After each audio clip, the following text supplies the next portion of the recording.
Chris Godinez, licensed professional counselor, also the host of We Need to Talk on every Sunday at noon, and then I post these videos up throughout the week, provided I remember and have time. This video is for educational and informational purposes only. The views and opinions stated herein are mine and mine alone. They do not represent the ACA, the APA, or any other therapist for that matter. Boom, shakalaka done.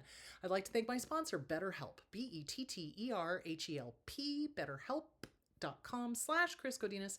They're an online therapy company. They are international. You just go online, fill out some questions. They will place you with a licensed master's level or PhD level therapist in your area. They have over 40,000 therapists working with them. So thank you, BetterHelp.com/Chris Godinez. Okay, let's dive into the question, shall we? Where am I? Where's my cursor? There it is. Okay. Why do they prevent the scapegoat from mourning? Why do they prevent them from mourning their loved ones at funerals? I needed to say goodbye to some of my family. So painful not to be able to mourn my grandparents, uncles, and friends.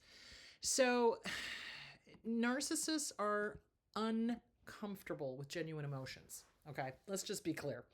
They can't handle any genuine emotion, whether that emotion is happy or anger or sad or anything. They cannot deal with it. Why? Because they don't feel it themselves. They don't process emotions the way you and I do. They don't get it. So when we go to mourn, they either make fun of it because they're total jerks, or they get angry. You know, how dare you? How dare you feel something that I don't feel? That's really what's going on. Remember, with a narcissist, everything is a competition. Literally, everything is a competition, and they cannot stand it if somebody has something that they don't. Please remember, you are dealing with somebody who is on an emotional level anywhere between 18 months and 2 years old. Like seriously, like the lights are on, the engine's running, and nobody's home, you know? There is no there. So a healthy, normal person going into a funeral realizes people are grieving if it's somebody that was loved, if it was somebody that was not an abuser, right? So the person we loved dies, and we go to a funeral to honor them, to grieve, to honor our own grief, that kind of thing. Narcissists can't cope with that. Narcissists cannot cope with that at all. They get angry if anyone has a real emotion, you know, and so they stop people from having real emotions, whether that's laughing and happy or angry or sad or anything else. It's too threatening to them because they don't have it. They don't get it. They don't feel it. They can see that somebody is having an emotion that they simply don't have. And it makes them angry because they're jealous, because they don't have it. So if I can't have it, neither can you, you know, that kind of thing. So that is why they stop people from grieving, you know, especially. And let's couple that with how narcissists feel about death. Narcissists are generally terrified of dying. Literally. It's one of two things. Either they will inactively take control of their passing, you know, do things like not get their medicine, or, you know, because it's on their terms, right? Or they will be in complete denial that they are dying or that they could die or whatever. I mean, most of us are, what's the word I'm looking for? Introspective enough to kind of go, I'm mortal, not always going to be here, you know? It sucks, but you know what? I'm going to enjoy it while I'm here. Whereas with a narcissist, they are in denial, a lot of them. Not all of them. You know, some of them are like, I'm going to control my own exit. I'll show you, that kind of thing. I just won't take my medication. You know, I'm not going to die. That doctor's wrong, blah, blah, blah. Or they are terrified of dying and they don't want to talk about it. They don't want to plan for it. I talked about this on Sunday. The number of times I have had children of narcissists have to deal with the absolute disaster aftermath of the narcissist dying because they didn't leave a will. They didn't take care of their estate. They didn't plan for anything. And I've literally heard, like I said, I've heard narcissists say, well, I don't want to write a will. It means I'm going to die. Well, yeah, at some point, we all do. They haven't figured out immortality, and I'm not sure I'd want it. You know? So anyway, I always think of that Star Trek episode where The guy was immortal, and he was like, I've seen so many people come and go, it's not worth it, blah blah blah. Anyway, interesting. But yeah, they don't want to plan their estate because they think it's very magical thinking. Well, but if I plan my estate and if I write a will, I'm going to die. Yeah, at some point, yeah, you are. You are. This is the way that it is. But people who are responsible, who've got children, plan an estate, plan their demise. They do. It's like prepaid funeral expenses. That's a great thing to do for your heirs so that they don't have to mess with it, right? It's all taken care of, you know? So like with my mom, she was 89 years old and she's like, nobody gets out of here alive. And I'm like, yeah. And she's like, here's what I've planned. I'm donating my body to the Davis Medical School.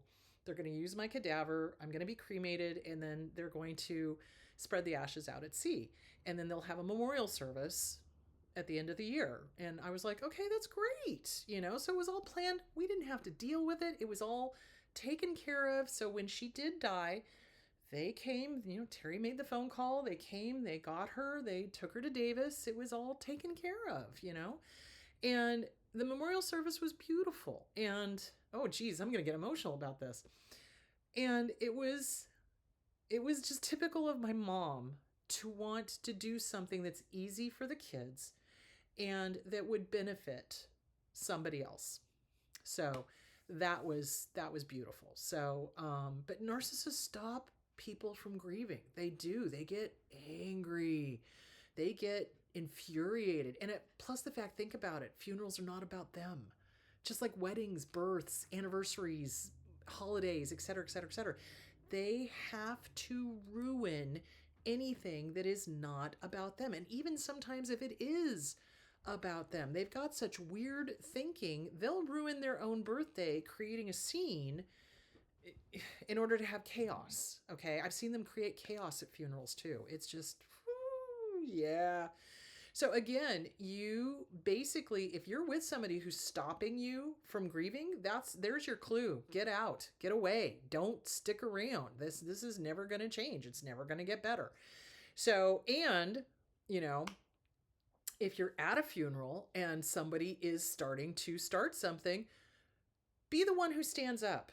Be the one who says, now is not the time or place, because here's the thing. A lot of times flying monkeys and disordered family members will use that time to attack the scapegoat or to attack whoever they think they can, because they know that person is vulnerable. They know that they're in the grieving process and that they're not completely able to defend themselves.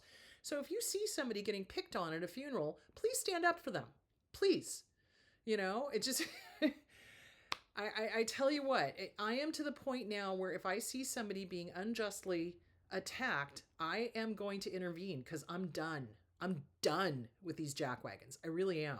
It's like, now is not the time or place. Don't you even sit down, So yeah, that's why they stop people from grieving. They stop people from celebrating too. That's why they destroy anniversaries, birthdays, holidays, weddings. I've seen some horrible behavior at weddings. And I've heard of horrible behavior at weddings.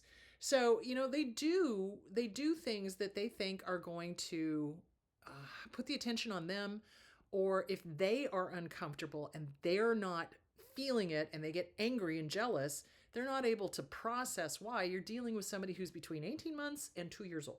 Seriously. So if you're with somebody who's doing that, don't take them to funerals. Don't take them to celebrations. If you're in a relationship with them, get out. That's seriously, get out. They're not going to change. They don't change. People show you who they are, and they show you who they are in times of stress.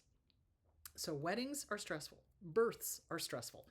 Anniversaries can be stressful. Holidays, definitely stressful. Funerals, absolutely stressful. You betcha.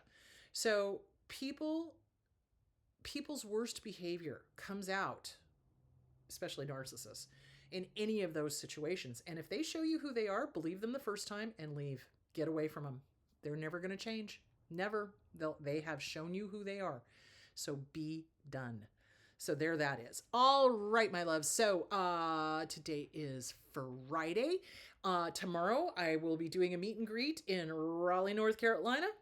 So looking forward to seeing all you guys, and you guys take care, and I will hopefully put out another video tomorrow before the meet and greet because I have questions that need to be answered. So anyway, there that is. All right, you guys have a great day, and I will talk to you tomorrow.